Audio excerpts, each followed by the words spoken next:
Hello everyone, welcome back to another video. My name is CSU Infernal, or Gavin, and once again we are continuing my What does a Collegiate player think of LCS teams? I had to take a bit of a break over the weekend due to some other stuff going on. So obviously this past weekend's matches, this is being recorded on January 27th, a Tuesday after these matches. And this will be uploaded this night. It'll be uploaded like right after I record this, as always. So this past Saturday and Sunday matches happened. Saturday was C9 versus Team Liquid and Disguised versus Sentinels. And Sunday was FlyQuest versus Shopify and Lion versus Dignitas. So with all that in mind, I'm gonna try not to let this last like weekend's matches affect my biases like in how I view these players. I'm going to be talking mainly as I view these players before that week happened and how I was already kind of predicting the games to go. However, with this weekend or this video being, I don't have, I did not have my Google pulled up. Now it's on me. Today is being Sentinels because we did Lion last. It's a bit hard to not take into account their matchup against Disguised. All that said, I'm still going to be as honest as I am about all these players and their teams. So I will make 2 points before we get to any of the players. One, if you do not follow Sentinels on YouTube or like their new league channel on anything, their content game has been so good. I am of similar belief to David Shynock or Shynock Law. For those of you that also, if you are watching these videos and watching me, you definitely watch David Shynock. I'm of the same mindset of him of if you are a team in any game, you should be putting content out, especially revolving if you're in an esport. And Sentinels is so on the game about this content. Cloud9 has also been really good about it. Every other team to me has dropped the ball so badly, and it actually makes me so upset too. But Sentinels has been so good about content. They had their podcasts, they had their matches. They did a literally an hour after they played Disguised, they did a video talking about their match against Disguised. It was impressive. I respect this so much about this org. Two, we're gonna talk about the coach. I kind of regret not talking about Anero in Cloud9 because I've talked about every other coach since then. Um, but it's a bit too late to go back to Cloud9. Golden Glue is a coach I have a lot of respect for, but I think he has his issues. And what I mean by that is like we look at Team Liquid, we look at Spawn, and Spawn is a really good coach, but he has his personal biases and such. So they bring in spooks to kind of counteract those biases. And Spawn is really good when it comes to looking at the game objectively, like sitting back here, seeing the game playing out, and going, okay, here's where you're messing up, here's where you're messing up, blah, blah, blah, blah. Here's how we fix the game state. But I don't think Spawn's drafts are the greatest. Spooks, however, is a very well known good drafter. So they bring in Spooks, and he's making all the main drafts going on the stage. It's the same role that Swiffer had when he was on Team Liquid last year. I don't think Golden Glue as a coach by himself is that great. And I'm gonna look up to make sure. I won't show us the coaches.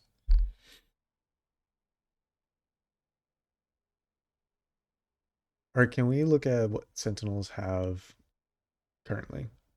You see the players. Deos. I don't know this guy personally, so I will not comment on him at all.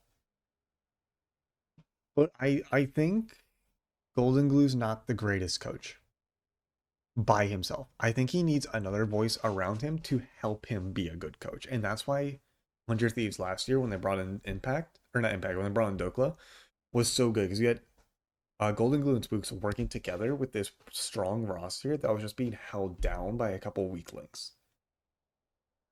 So I kind of wish they brought in another coach with Golden Glue. However, he is a large reason the content game has been so good, so I'm not going to get onto him about that too much. Going down the list as always, top to bottom, we start with Impact. I meant to pull up the players so we could do what we always do. Obviously, if you've been a fan of North America for any amount of time, you know who Impact is. He obviously won Worlds with SKTT1. He's the Jack skin with that original 2013 roster. Plays on Team Liquid constantly, what, 3 years to 1 year, a little bit. The small stint on Evil Geniuses where he won a title, that stint on FlyQuest, which was, ooh, we don't talk about that FlyQuest roster. For those of you that remember, love Prince, love Vikla. Holy, was that a roster? But then Impact had like he regressed really bad last year. And we can look at his match history. We're gonna ignore the disguise matches, of course. You know, getting 3-0'd by 100 Thieves, and these are pretty bad score lines for Impact, all things considered. They got 3-0'd by FlyQuest, and once again, this is a really bad score line. This 10-7, this was a good one. I remember what happened the second game of FlyQuest. This was Yuji's last game against FlyQuest, I remember. Oh, this was the cinch game that they should have won, and then they just like got mental boomed. I remember this game. And then they end with this game where they sub Umpty back in, and it's just a shit show. You know, they get 2-0 by Team Liquid, and did they lose to Lion? I forgot about that. Wow, yeah, they lost to Lion. Really bad. It's just every single series I'm pulling up here, it's bad losses. He has a couple positive ones, but like when you look, you see defeat, it's just such a bad score line this past year. Whereas if we go back to like Worlds, for example, this isn't terrible. Obviously, we're not going to talk about the Genji series, so we'll ignore that. Uh, Weibo 254 Renekton's not god awful, especially with this like CS and like CS numbers, right? Um, LNG. This was a pretty good LNG game. This was a game they should have won against FlyQuest, but the Winions. You know, like these are good losses, all things considered. There's a couple outliers, don't get me wrong, and 9 times out of 10, they're good losses. And then something happened last year, especially after first stand, where it just went ugly.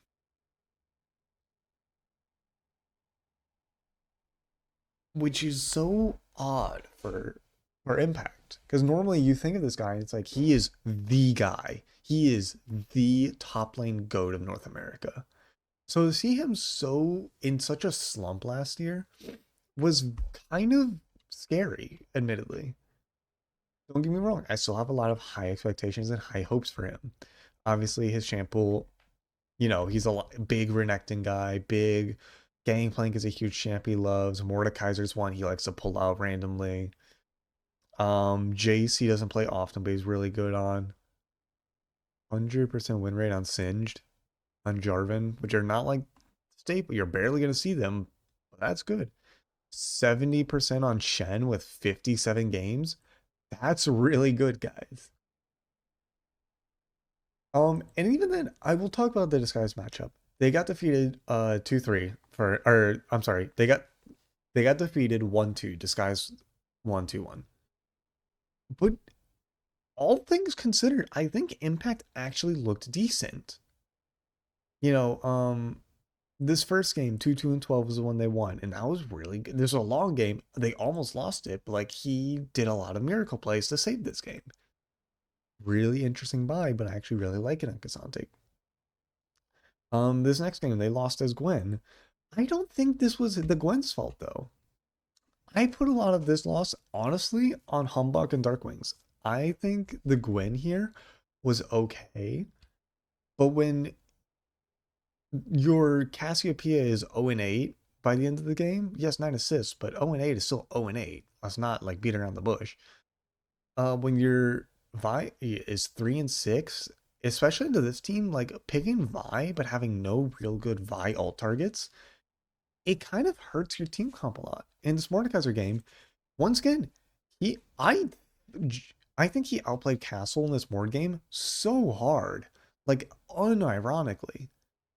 But when the rest of your team is 1-4, 1-4, 1-5, and you have all six kill participation, it's really hard to do something as a Mordekaiser into um Bard Sivarakali.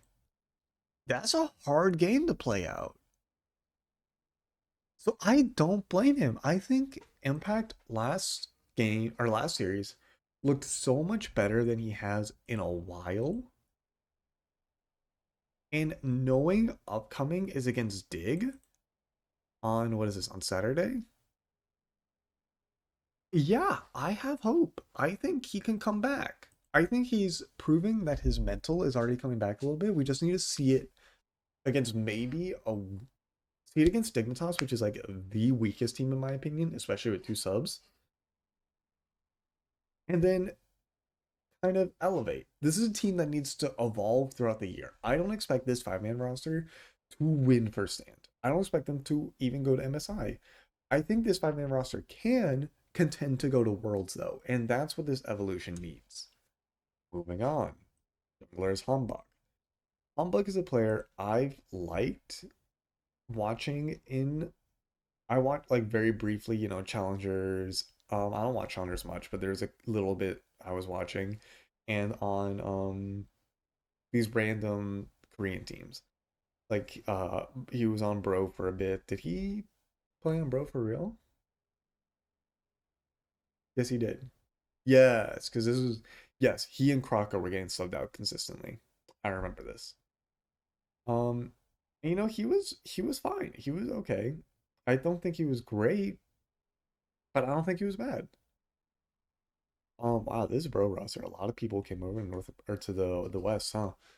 Um, so when they said he was coming to North America, I was like, okay, I think this is a chance for a jungler to be pretty good. And I stand by that assessment. Pretty average win rate. We didn't talk about impact at all, but like pretty good win rate, obviously.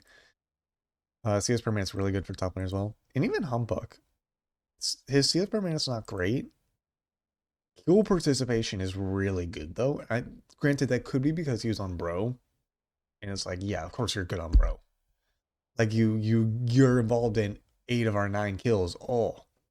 But it's still impressive to have 70% kill participation. Usually ahead slightly, which is pretty good for a bottom half Korean team.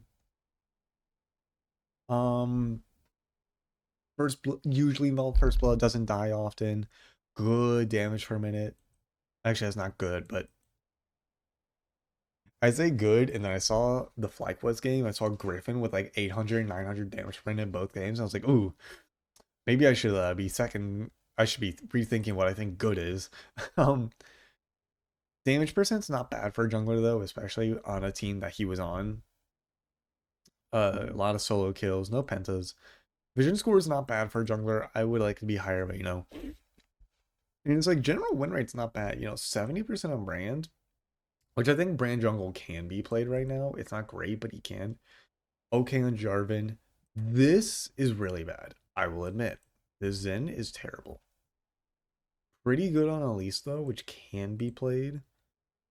Pretty good on Zyra, which can be played. I don't think well. I think we're still in like an AD jungle meta.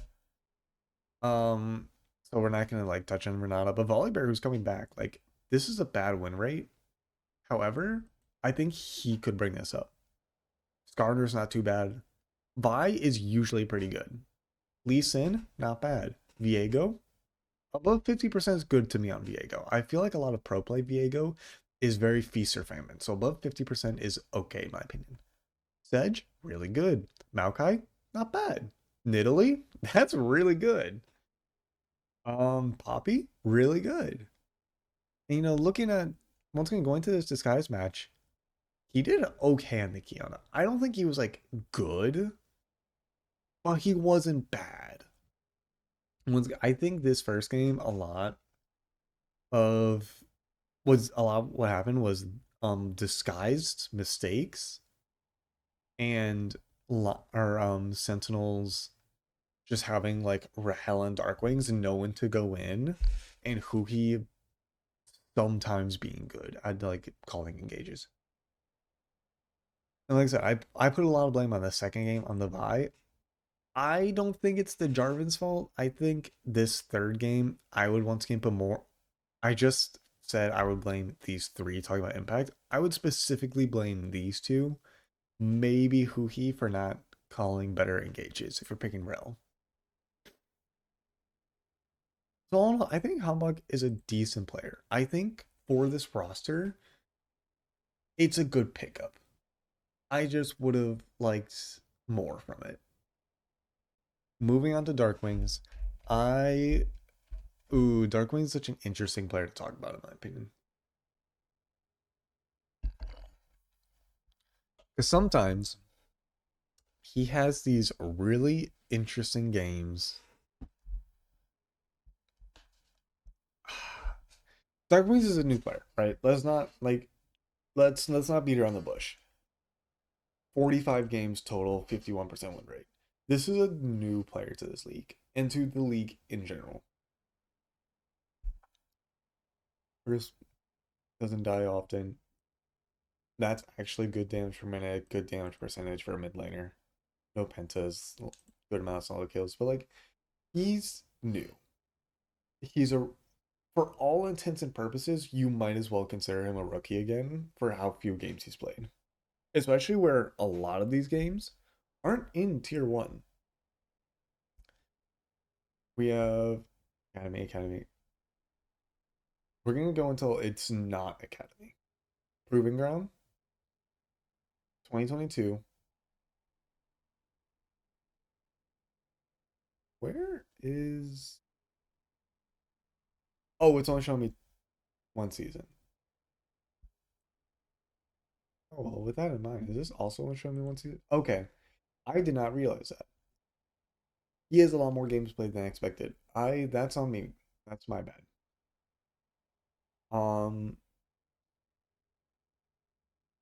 this win rate is a bit more abysmal. He is still a very new player, don't get me wrong. This is still less than 300 games. I think 300 is where like you become like a pretty old player. Like we once again go to his match list. Proving Grounds, which I don't remember if Proving Grounds. Okay, it is still Academy. Blah, blah, blah, blah, blah, NACL, NACL, NACL. Let's go on until we see anything that's not NACL.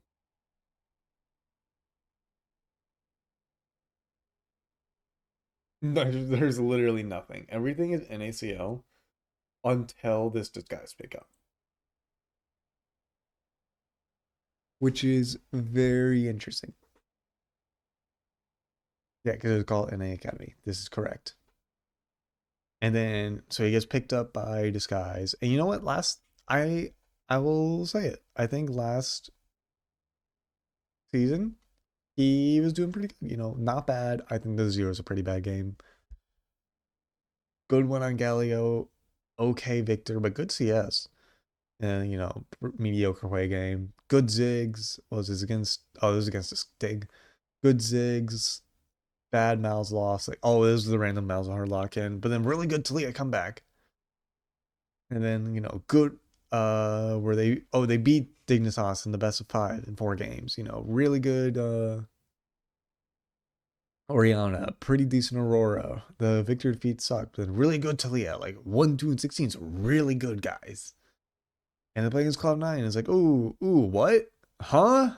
Where he just randomly locks in on a Nivea, especially against Cloud9 and showed Cloud9's weakness last year. Um, so I think Darkwings is a good, like, new, fresh face for the league that can grow. But I would not put him in my top 4 mid laners. I might not put him in my top 5. He might be 6th at best. He's a very volatile player that needs to grow to prove his strength. But, he is. old too. I did not realize how old he was. So he doesn't realistically have a lot of place to grow either, in my opinion. Um, I digress. Moving on to Rahel. Rahel's a player I followed personally since his SK days. You know, when I started watching him was when he was on SK Gaming. And I think he was really good on SK. I think he was like unironically the light of those teams. I understand bringing a new player in, but I thought he was good. I thought he had a lot of hopes and a lot of expectations. But then, he comes over to Disguised where he helps them get their. Oh, excuse me. 7 o'clock and I'm yawning. I'm getting old, guys. He helps these guys keep their spot in the LCS. Well, LTA, now LCS.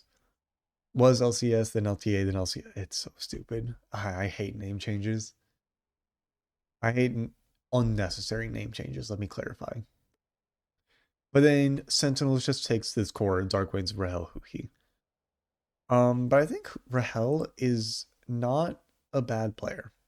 Pretty decent win rate. I didn't know Aphelios was a champion he was like known for apparently, but pretty good. Just the random 100% win rate on Kog'Maw Samira with like more than one game, of course. I think Ziggs not being a champion he plays more often is kind of weird. Same with Smolder. But like he really likes Aphelios Air Illusion is what it looks like. Like all things considered, those are good champs to like, and he has good win rates. Even like good win rate on Jin, good on Ashe, which I think Ashe is like a very underpicked AD carry this season. I think the fact that we haven't seen an LCS yet is kind of crazy. I think it should be higher. I put Ashe higher on my priority list than Jin, for instance. I think Jin is not a good champion at the moment unless you draft like 4 carries elsewhere. But like he has really good win rates across the board. I think Rahel is the stable bot laner that will win lane and go ahead to win game. Ahead in CS, ahead in gold, ahead in XP. Damage is pretty good. Damage percent is really good. I think he's the player that he will win lane with or without your intervention 9 times out of okay, maybe not 9 times out of 10. 3 out of 5 times. He will win without your intervention. So you can play around the other side of the map. And especially where Impact kind of wants you to play around him, I think that's a good pickup. I think Rahel has the chance to be really good in the LCS. I just would want to change a couple of names in this roster, is all. And obviously, last but not least, Huhi. Huhi is a player I personally really like. I am a big fan of him. Obviously, for those that don't know, he was born in France, but he spent a lot of time over in Korea. A lot of time, a couple months. That's where he started playing, was in Korea, and then he ends up coming over to North America. I believe he's a North American citizen now. He has like official citizenship from how long he's been over here. But he's a really good player. He COG was his mid lane where they did the whole MSI run. 100 Thieves he did pretty good on as well, in my opinion. And he swaps to support and he goes to Golden Guardians for a bit. And I don't remember how this Golden Guardians roster went because that was before my time. Same with this 100 Thieves. I just know that 2022, like, I believe they won a title this year or this time with him. I don't know how often though. And he gets picked up by Golden Guardians. And this is where this Golden Guardians roster locks in. They get second, or they end 9-9 because it was when there was 10 teams in the LCS. They end 9-9 in spring. Beat FlyQuest, the Malphite all toured around the world. Licorice, love that video still. But he gets picked up by, or they win that series against FlyQuest to go to MSI. They do pretty good at MSI, all things considered. They take a game off of BLG, which at the time, nowadays we look back, it's like, oh, FlyQuest almost beat BLG. G2 did beat BLG. 100 Thieves beat BLG. But at the time, an NA team beating any Asian team, especially Chinese or Korean team, was unheard of in a while. That was like so impressive to watch. He goes to NRG. I think a lot of problems with this NRG roster led to them kind of flunking. He goes to Disguise. He doesn't. Oh, oh my god. Sorry. He doesn't do great on Disguise, but you know what? All things considered, it was fine. Keeps their spot. Comes over to Sentinels. So all that said, what do I think of him? I think he's okay. I think this 50% win rate makes sense. Gold per minute, I support kill participation. It's pretty good. Head in CS often. Gold differentials, XP, because he knows how to like just hold these lanes pretty well. Doesn't die too often. 1 out of 10 games, or first blood at least. Usually involved, but that's because I feel like a lot of teams, when you have Huhi on your team, he just sets up really good ganks for you. Pretty good vision per minute, like a bit higher, but I think his mid lane games are kind of factoring into this a bit. I don't think so. Like, obviously, you look at his champ pool, and like some of these are from his mid lane days. He's not playing Rise support. He's not playing ASOL support. He's not playing Tilia support.